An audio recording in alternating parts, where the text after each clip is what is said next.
Nasa pagitan ni Nagon at ng labasan ang mga makamandag na ahas.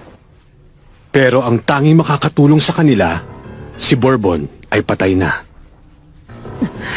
Paanong nangyari na patay nang siyang naglatag ng patibong sa kuwebang ito? Sabihin mo! Ako ang nakapatay sa kanya. Pero hindi ko pwedeng sabihin sa inyo kung paano. Uy, Gon, kunin mo si Leorio.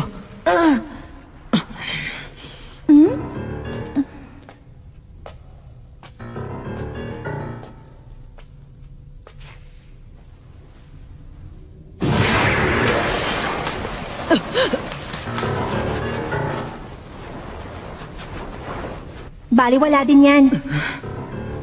Hindi mo din mahahawakan kahit ang bangkay niya. Tinuruan niya ang mga ahas na umatake sa oras na may lumapit.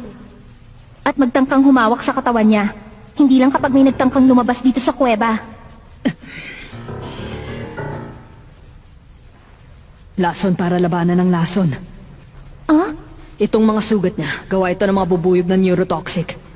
At malamang, anaphylactic shock ang ikinamatay niya. Ano yung anaphylactic shock? Kapag natusok ka ng bubuyog, maglalabas ang katawan natin ng antibodies para kontrahin at subukang labanan ang epekto ng toxins. Pero, ibang mangyayari kapag ang taong yun ay natusok uli ng parehong species ng bubuyog. Makakaranas siya ng allergic reaction. Ang malalang kaso ng allergic reaction na yun, ang tinatawag na anaphylactic shock. At depende sa sitwasyon, maaaring maging nakamamatay ito. Magaling ka palang kumilatis. Nahuli mo ko. Totoo? Gumamit ka nga ng bubuyog? Siguro nahulaan nyo na. Si Bourbon ang target ko.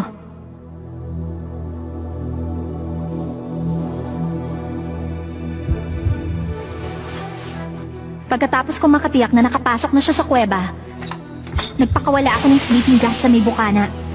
Naghintay akong umepekto yon bago ako pumasok.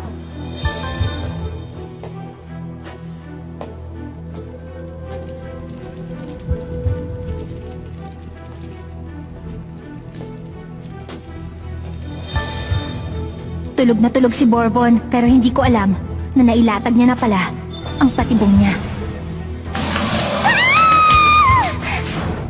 Hindi ko alam na napakaraming ahas. Yung karamihan ng mga ahas na nagtatago pala sa mga crack sa pader at kasulok-sulukan ng kuweba hindi naabot ng gas. Buti na lang mabilis akong nakalundag papalayo bago ako matuklaw at kahit papano hindi ako nasugatan ng malubha. Kaya lang nung tumili ako naging aktibo ang attack switch ko.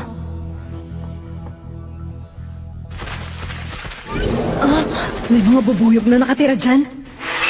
Sa oras na tumili ako, bumagsak o masaktan, lalabas sila at lulusubin nila lahat ng ibang tao sa paligid. Pero hindi ko sinasadyang mapatay siya. Hindi ko naman alam na natusok na pala siya ng ganung bubuyog noon. Ginusto ko siyang tulungan pero hindi ako makalapit. Dahil ako naman ang susuguri ng mga ahas. Okay na, bumalik na kayo. Ang problema nung sinubukan kong umalis, nagsilabasan yung ibang ahas at doon ko nalaman na kahit patay na siya, may naiwan siyang patibong. Wala namang ibang nakakaalam kung paano patigilin yung mga ahas kundi siya. Nabitag niya tayo dito at wala tayong takas. Leorio! Ay, lahat na subukan ko na, suko na ako. Wala tayong magagawa kundi hintayin ng mga examiner na sunduin tayo. Dadating ang examiners? Pupunta dito mga examiner para sagipin tayo? Hindi mo ba alam? May tracking device sa mga ID number tags natin. Para malaman nila ang lokasyon ng bawat aplikante. At kung may hindi pa nakakabalik pagtapos ng time limit, pupuntahan sila ng examiners. Pero syempre, hindi ka nila mahahanap pag nawala na yung number mo. Mabuti na lang isang araw na lang ang natitira sa time limit. Sumuko na lang tayo ngayong taon at maghintay ng saklolo. Hindi pwede yun. Huh? Lalong lumalala ang kondisyon ni Leorio. Kailangan siyang madala sa doktor. Hindi makikialam ang mga examiner habang nagaganap pa ang exams. At kung nawala na ang numero mo, hindi ka nila matutulungan. Siya rin naman ang may kasalanan. Binalaan ko naman siya.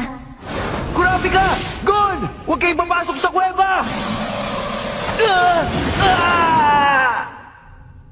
Wala na rin kayong magagawa, kundi magdasal na sana tumagal pa siya hanggang matapos ang exam bukas. Hindi. Sigurado akong may iba pang paraan. Paraan na alam kong nandito ngayon. Pero paano kung wala pala siyang dala? Madadagdagan lang ang biktima.